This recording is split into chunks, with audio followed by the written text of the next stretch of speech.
once again in class 9th video. This is the last topic that we are going to take today and that is the nucleus. आज हम लोग class 9th का जो हम लोग cell functional unit of life जो पढ़ रहे थे इसका आज लास्ट पोर्शन हम लोग पढ़ने वाले हैं और तीसरा रीजन भी है फंक्शनल रीजंस की बात करें तो वो है न्यूक्लियस। तो आज हम लोग न्यूक्लियस के बारे में बात करेंगे। देखिए यहाँ पे न्यूक्लियस का डायग्राम पहले से ही बनाया है आपके लिए। तो न्यूक्लियस की बात करें तो न्यूक्लियस हम लोगों ने जाना था प्रोकैरियोटिक और यूकैरियोटिक सेल के बारे में। तो जो प्रोकैरियोटिक सेल्स होते हैं उनमें कोई डिफाइन न्यूक्लियर रीजन नहीं होता, यानी कोई एक ऐसी जगह नहीं होती है जहां पे हम कहें कि ये न्यूक्लियस है इसका, बल्कि न्यूक्लियस के जो भी मटेरियल्स हैं जो आपको इस डायग्राम में दिखाई दे रहे हैं वो पूरे सेल में फैले रहते हैं। प्रोकैरियोटिक सेल का जो न्यूक्लियस होता है उसे हम लोग कहते हैं, प्रोकैरियोटिक सेल में जो न्यूक्लियस होता है, प्रोकैरियोटिक न्यूक्लियस को हम लोग कहते हैं न्यूक्लियोइड। क्या कहते हैं उसको? न्यूक्लियोइड कहते हैं या इंसिपिएंट न्यूक्लियस कहते हैं। इंसिपिएंट न्यूक्लियस के नाम से जानते हैं, तो इंसिपिएंट न्यूक्लियस या न्यूक्लियोइड कहते हैं। जबकि ये जो न्यूक्लियस है एक यूकैरियोटिक सेल का है। यूकैरियोटिक सेल यानी ट्रू न्यूक्लियस वाले सेल्स जिनके पास अपना एक स्पेसिफिक रीजन होता है जहां पे न्यूक्लियस पाए जाते हैं। अब न्यूक्लियस के बहुत सारे पार्ट हैं जैसा कि आप लोग देख पा रहे हैं। तो न्यूक्लियस के अंदर में अगर न्यूक्लियर मेम्ब्रेन है, क्रोमेटिन थ्रेड्स है, न्यूक्लियोप्लाज्म है, न्यूक्लियोलस है, तो अगर ये सारे स्ट्रक्चर किसी एक जगह पे मेम्ब्रेन बाउंड स्ट्रक्चर में पाए जाएंगे तो उनको हम लोग कहते हैं न्यूक्लियर रीजन। न्यूक्लियर रीजन जो है वो सेल के अंदर में ये जो रीजन होता है वो खास एक जगह पे पाया जाता है। ज्यादातर ये इनकी जो पोजीशन होती है न्यूक्लियस की वो कैसी होती है? सेंट्रल होती है। यूकैरियोटिक अगर न्यूक्लियस की बात करें तो यूकैरियोटिक जो न्यूक्लियस है ये कैसा है? सेंट्रल इन पोजीशन। ये ज्यादातर कैसा है? सेंट्रल पोजीशन में है, यानी बीचों बीच में पाए जाते हैं, सेंट्रल इन पोजीशन।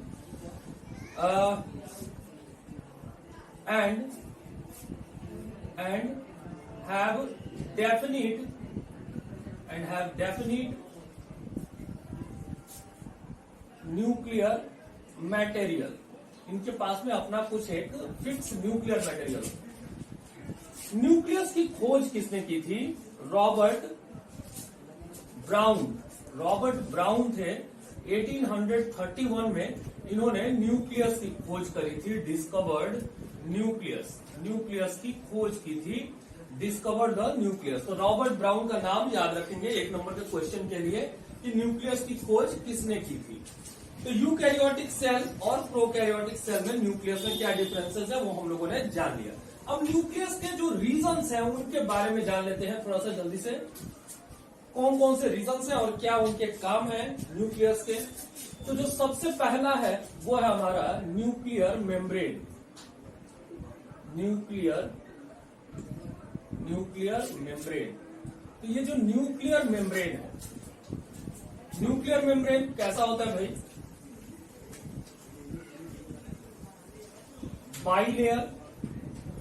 बाइलेयर मेम्ब्रेन है, सेमी परमिएबल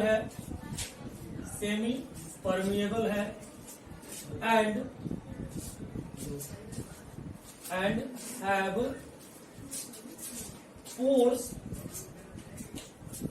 इन बिटवीन। बीच में इसमें क्या पाए जाते हैं? पोर पाए जाते हैं। आप ये देख रहे हो जो आउटर जो मेम्ब्रेन दिखाई दे रही है ये न्यूक्लियर मेम्ब्रेन है। अब इस न्यूक्लियर मेम्ब्रेन में आपको कई जगह पे ये पोर दिखाई दे रहे हैं। ये जो पोर्स है तो उसको हम लोग क्या कहते हैं? उनको कहते हैं न्यूक्लियर पोर। इसी को हम लोग कहते हैं न्यूक्लियर पोर। ठीक है, तो ये बाइलेयर है, जैसा देख ही रहे हैं, दो लेयर्स में है, आउटर और इनर, आउटर इनर। तो ये आउटर और इनर लेयर में है। यहाँ पे आप लोग एक और स्ट्रक्चर देख रहे हैं, ये एंडोप्लाज्मिक रेटिकुलम है। ये क्या है? ये पीआर है जो कि न्यूक्लियर मेम्ब्रेन के साथ में अटैच्ड होता है। तो न्यूक्लियर मेम्ब्रेन के साथ में अटैच होता है और ये बाइलेयर मेम्ब्रेन है। अब इस बाइलेयर मेम्ब्रेन का जो आउटर मेम्ब्रेन होता है, आउटर मेम्ब्रेन हैज राइबोसोम्स। उसके ऊपर में क्या पाए जाते हैं? राइबोसोम्स होते हैं। और ये जो न्यूक्लियर मेम्ब्रेन, जो न्यूक्लियर पोर है, इस न्यूक्लियर मेम्ब्रेन के बीच में ये पोर क्या करते हैं? ये पोर का जो फंक्शन है वो ये है कि nuclear pore help in exchange of material from cytoplasm to nucleoplasm और साइटोप्लाज्म के बीच में मटेरियल के ट्रांसपोर्टेशन में मदद करता है, क्योंकि इसके बाहर क्या है, साइटोप्लाज्म है सेल का, और ये जो है ये न्यूक्लियोप्लाज्म है। तो जो भी चीजें हैं जैसे आरएनए है, प्रोटीन है, ये सब चीजों का जो आदान प्रदान होता है, उन सारी चीजों का आदान प्रदान, आरएनए का, प्रोटीन का आदान प्रदान कैसे होता है, इन्हीं न्यूक्लियर पोर की वजह से होता है। ठीक है, तो ये हमारा पहला रीजन हुआ न्यूक्लियर मेम्ब्रेन। दूसरा जो है हमारा वो है न्यूक्लियोप्लाज्म। कैसा है ये जो है ये है dense, it is dense, granular यानी ग्रेन्स की तरह ग्रेनुलर, ग्राउंड सब्सटेंस, ये ग्रेनुलर ग्राउंड सब्सटेंस है, डेंस है, ग्रेनुलर है, ग्राउंड सब्सटेंस है, यानी न्यूक्लियस के अंदर भरा हुआ जो भी चीज आप लोग देख पा रहे हैं डॉटेड लाइन से, वो सारा का सारा क्या है, वो हमारा न्यूक्लियोप्लाज्म है। ये न्यूक्लियोप्लाज्म एक तरीके से न्यूक्लियर स्केलेटन के नाम से भी जाना जाता है, न्यूक्लियर स्केलेटन कहते हैं इसको।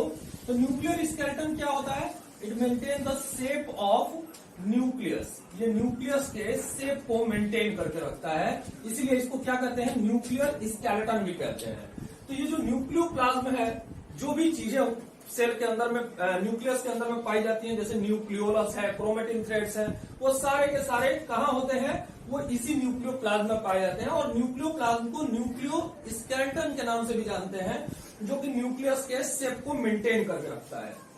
इसके अलावा अभी मैंने बताया chromatin threads,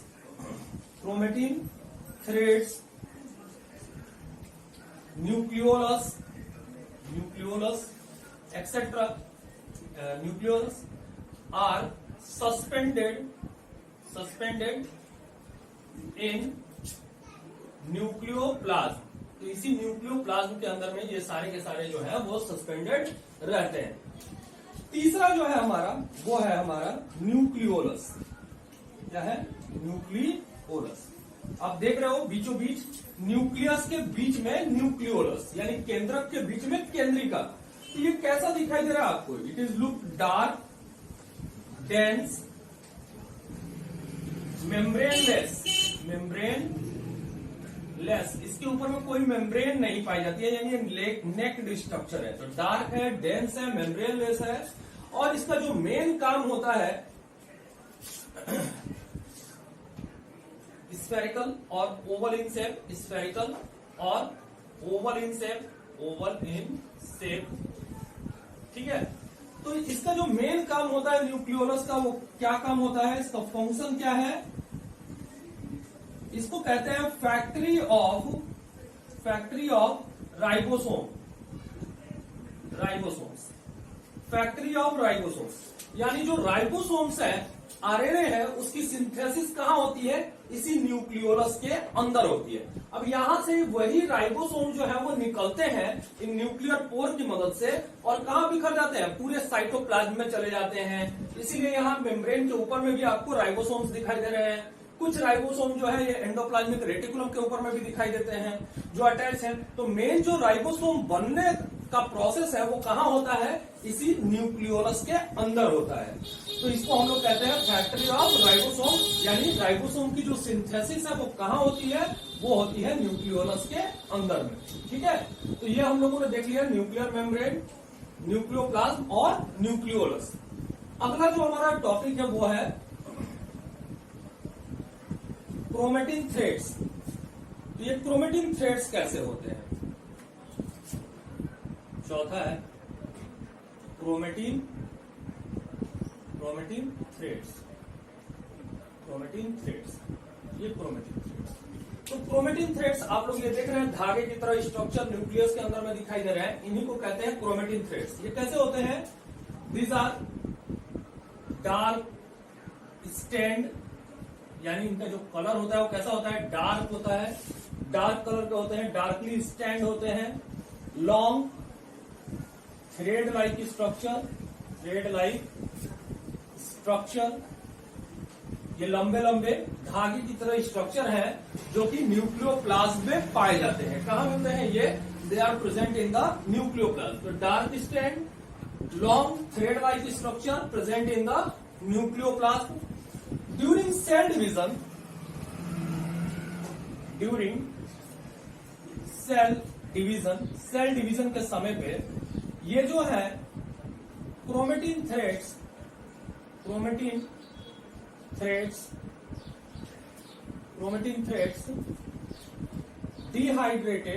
dehydrated and condensed to form chromosomes। क्या बना देते हैं, क्रोमोसोम्स बना देते हैं। कह रहे हैं जब सेल डिवीजन का समय आता है तो ये जो क्रोमेटिन थ्रेड्स हैं जो यहाँ पे दिखाई दे रहे हैं, ये क्रोमेटिन थ्रेड्स क्या होते हैं, वाटर लूज कर देते हैं। वाटर लूज करने से ये कंडेंस होते हैं, इनका साइज छोटा होता है और छोटे होकर के ये क्या बना देते हैं, क्रोमोसोम्स बना देते हैं। क्रोमोसोम्स के बारे में आप जानते हैं कि क्या है, क्रोमोसोम्स के ऊपर में डीएनए पाए जाते हैं, डीएनए के ऊपर में जो जेनेटिक यूनिट्स हैं, जीन्स पाई जाती हैं। And chromosomes help to transfer the genetical information from one cell to another. एक सेल से दूसरे सेल में ये जेनेटिकल इंफॉर्मेशन को ट्रांसफर करने में मदद करते हैं। तो कौन मदद करता है भाई, ये हमारे क्रोमोसोम्स जो है वो मदद करते हैं। तो chromosome help to transfer the genetical information from one cell to another, एक सेल से दूसरे सेल में। तो क्रोमोसोम्स का क्या काम होता है, फंक्शन अगर इनका हम देखें तो इनका फंक्शन क्या है, they transfer genetical information from one cell to another, एक से दूसरे सेल में ये मटेरियल्स को, जेनेटिकल मटेरियल को ट्रांसफर करने में या जेनेटिकल इंफॉर्मेशन को ट्रांसफर करने में मदद करते हैं।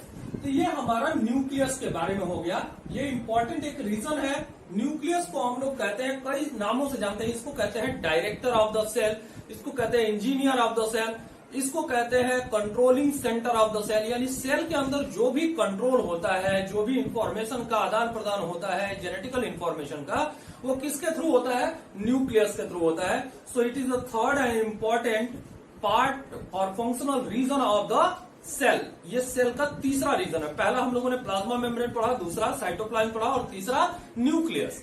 इसी से रिलेटेड छोटा सा और इंफॉर्मेशन आपको थोड़ा सा मैं दे देता हूं क्रोमोसोम के बारे में। ये सारा का सारा नोट जैसा मैं बनाते जा रहा हूं, आप लोग अपनी कॉपी में जरूर से जरूर नोट करते चलिएगा, एक कंप्लीट नोट्स आपका तैयार हो जाएगा। चलिए जल्दी से हम लोग बात कर लेते हैं थोड़ा सा क्रोमोसोम्स के बारे में। क्रोमोसोम्स क्या होते हैं, तो क्रोमोसोम्स के बारे में जल्दी से जान लेते हैं। यहाँ पे थोड़ा सा chromosomes,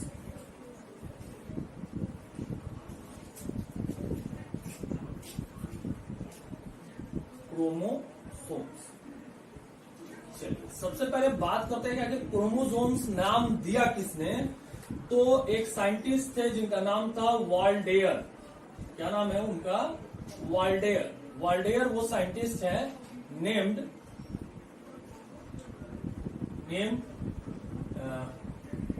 given the term chromosomes।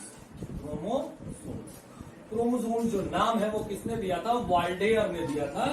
अब ये जो क्रोमोसोम्स है ये किसके बने होते हैं, they are made up of two identical and spirally coiled thread like structure called sister chromatids. These are composed of two spirally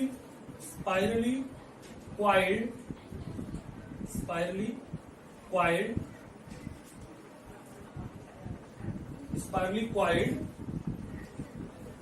thread-like structure, threads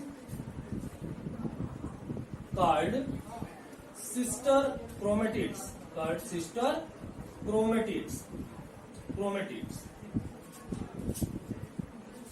that is joined together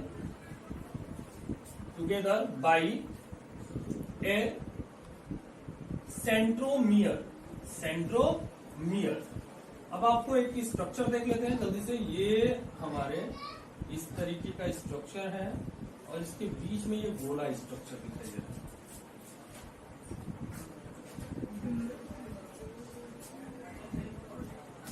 तो ये सिस्टर क्रोमेटिड्स है हमारे, ये sister chromatids हैं और ये हमारा centromere है। अब कह रहे हैं कि सेंट्रोमियर के नंबर की अगर बात करें तो on the basis of this number, तो नंबर ऑफ सेंट्रोमियर्स, तो कई टाइप के होते हैं।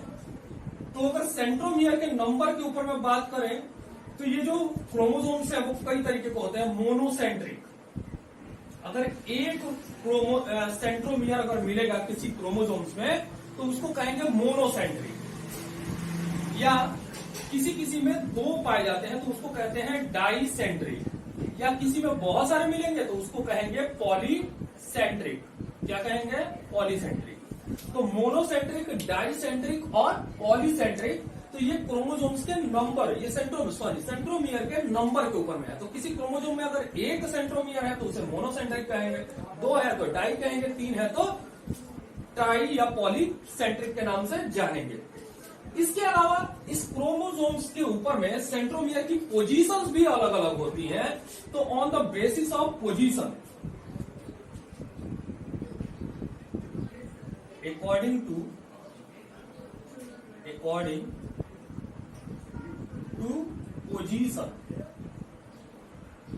पोजीशन ऑफ सेंट्रोमियर, तो सेंट्रोमियर की जो पोजीशन है उसके ऊपर में अगर हम लोग बात करें तो सेंट्रोमियर की पोजीशन के ऊपर में अगर क्रोमोसोम्स को पहचानने की कोशिश करें तो ये देखिए यहां पे, और ये जो है हमारा ये क्रोमोसोम्स है। तो देख रहे हैं एकदम कहाँ है? किनारे पे है। तो ऐसी कंडीशन को हम लोग कहते हैं टीलोसेंट्रिक। इसको हम लोग क्या कहते हैं? इसको कहते हैं टीलोसेंट्रिक। इसको टीलोसेंट्रिक कहते हैं, ठीक है। तो ये टीलोसेंट्रिक है, यानी सेंट्रोमियर कहाँ होगा? एकदम किनारे पे होगा, एंड पे। तो सेंट्रोमियर की पोजीशन क्या है? एंड पे है। तो ये सेंट्रोमियर है और सेंट्रोमियर कहाँ है? एंड पे। दूसरा होता है एक्रोसेंट्रिक। दूसरा क्या होता है? एक्रोसेंट्रिक होता है। इसको हम लोग कहते हैं एक्रोसेंट्रिक। एक्रोसेंट्रिक में आप देख रहे हैं ये सब टर्मिनल पोजीशन है, सब टर्मिनल है, यानी ऊपर से थोड़ा सा नीचे की तरफ होता है। एकदम ये जैसे किनारे पे था तो इसके किनारे से ये कहाँ है? थोड़ा नीचे की तरफ है, तो इसको हम लोग कहते हैं सब टर्मिनल। तो ये एक्रोसेंट्रिक है। तीसरा जो है, अब इसमें आप देखिए ये थोड़ा सा ना बीच में है और ना एकदम किनारे पे है। कहाँ है? थोड़ा अंदर की तरफ है, तो इसको हम लोग कहते हैं सब मेटासेंट्रिक।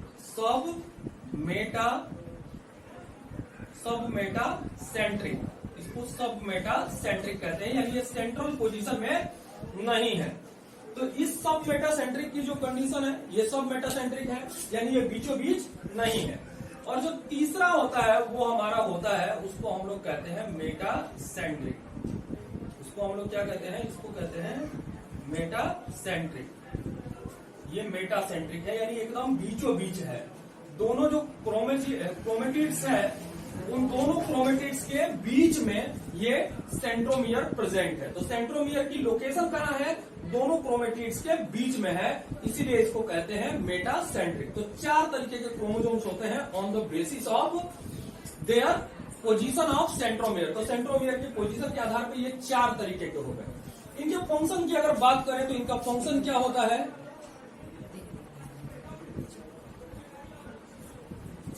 ये वाला चीज नहीं दिखाई दे रहा है। हाँ, नहीं दिखाई दे रहा है ना। अच्छा, तो यहाँ पे आप लोग को नहीं दिखाई दे रहा होगा। मैं अभी थोड़ा कैमरा सेट करूंगा तो हो सकता है नीचे वाला पोर्शन आपको दिखाई दे, ठीक है। तो इसके थोड़ा सा फंक्शंस के ऊपर में बात कर लेते हैं। जब फंक्शंस के ऊपर में बात कर देते हैं, तो ये जो फंक्शन है, थोड़ा सा उस कैमरा को नीचे की तरफ थोड़ा सा हिलाओ, अपने हाथ से पकड़ के बंद नहीं करना, ठीक है? दिखाई दे रहा है? हाँ, चलिए, आपको थोड़ा कैमरा सेट कर दिया मैंने। तो यहाँ पे अगर फंक्शन की बात करें तो इनका जो फंक्शन होता है वो क्या होता है कि ये जो होते हैं, ये क्रोमोसोम्स के अंदर, अभी मैंने बताया कि क्रोमोसोम्स में क्या पाए जाते हैं, डीएनए होते हैं, और डीएनए किसके बने होते हैं, जीन्स के बने होते हैं, और जीन्स को हम लोग क्या कहते हैं, हेरिडेटरी यूनिट्स कहते हैं। इनको क्या कहते हैं, हेरिडेटरी यूनिट्स। यानी ये जो है वो जेनेटिकल इंफॉर्मेशन को एक सेल से दूसरे सेल में ट्रांसफर करने में मदद करते हैं। तो वो काम कौन करेगा, क्रोमोसोम्स करेगा, क्योंकि जीन्स कहाँ मिलेंगे, डीएनए पे, डीएनए कहाँ मिलेगा, क्रोमोसोम्स में मिलेगा। तो इस वजह से वो जो सारा का सारा जो जेनेटिकल इंफॉर्मेशन है वो एक सेल से दूसरे सेल में ले जाने में मदद करेंगे। दूसरा है कि ये जो डीएनए होते हैं ये म्यूटेशन क्रिएट करते हैं। तो जो डीएनए है, डीएनए के अंदर में अगर कोई चेंजेस आते हैं, डीएनए ब्रिंग्स वेरिएशंस, तो डीएनए ब्रिंग वेरिएशंस। तो मेन इनका काम क्या है कि जेनेटिकल इंफॉर्मेशन को ही ट्रांसफर करते हैं एनिमल्स के अंदर में, प्लांट्स के अंदर में वेरिएशंस क्रिएट करते हैं, जिससे अलग अलग तरीके की वेराइटीज एनिमल और प्लांट की हमें देखने को मिलती है। ये क्रोमोसोम्स के नंबर की अगर बात करें तो कुछ थोड़ा सा जान लेते हैं कि ह्यूमन बींग्स में कितने होते हैं क्रोमोसोम्स। तो ह्यूमन में क्रोमोसोम्स कितने होते हैं भाई, 46 होते हैं, यानी 23 पेयर में होते हैं। एप्स की बात करें तो एप में कितने होते हैं, 48 होते हैं। ऐसे ही अगर वीट की बात करें, वीट प्लांट, तो उसमें कितने होते हैं, 42 होते हैं। तो ये कुछ क्रोमोसोम्स के नंबर है। कुछ ऐसे भी प्लांट हैं या कुछ ऐसे एनिमल्स हैं जिनके अंदर में ये क्रोमोसोम्स का नंबर जो है बहुत ज्यादा होता है। जैसे एक प्रोटोजोवन है जिसका नाम है ओलोकैंथा। ओलोकैंथा में ये 1600 होते हैं। और ऐसे ही जो लार्जेस्ट नंबर ऑफ क्रोमोसोम्स है जो किसी प्लांट में पाए जाते हैं वो है एडस टंग फॉर्म। एक फॉर्म है जिसमें 1262 क्रोमोसोम्स जो है वो पाए जाते हैं। तो एडस टंग फॉर्म उसमें 1262 पाए जाते हैं। और ओलोकैंथा जो कि एक एनिमल है, प्रोटोजोन है, उसमें ये लगभग 1600 पाए जाते हैं। तो अलग अलग एनिमल्स के अंदर में क्रोमोसोम्स के नंबर जो है अलग अलग होते हैं। आज जो है हमारा ये सेल का चैप्टर जो है कंप्लीट हुआ। अगला जो मेरा वीडियो होगा वो फिजिक्स का होगा, तो हम लोग थोड़ा सा फिजिक्स भी पढ़ेंगे। तो आज के लिए आपके लिए बहुत अच्छे से इस वीडियो को देखिए, और जूम ऐप पे हम लोग कल 11 बजे से आपके साथ में कनेक्ट होंगे। आज बहुत सारे लोग कनेक्ट हुए थे, बड़ा अच्छा लगा उन लोगों से साथ में उनके जो डाउट्स है उन डाउट को क्लियर करने में। तो आप लोग भी अपने डाउट्स रखिए मन में, क्या डाउट्स है। अगर कुछ पढ़ाने में कोई ऐसी चीज आपको सामने देखने में आती है कि वो चीज आपको समझ में नहीं आई तो मेरे से पूछिएगा, मैं जूम ऐप पे आपको बताऊंगा। तो 11 बजे कल मिलते हैं जूम पे। Till then good bye and be safe, remain at your home.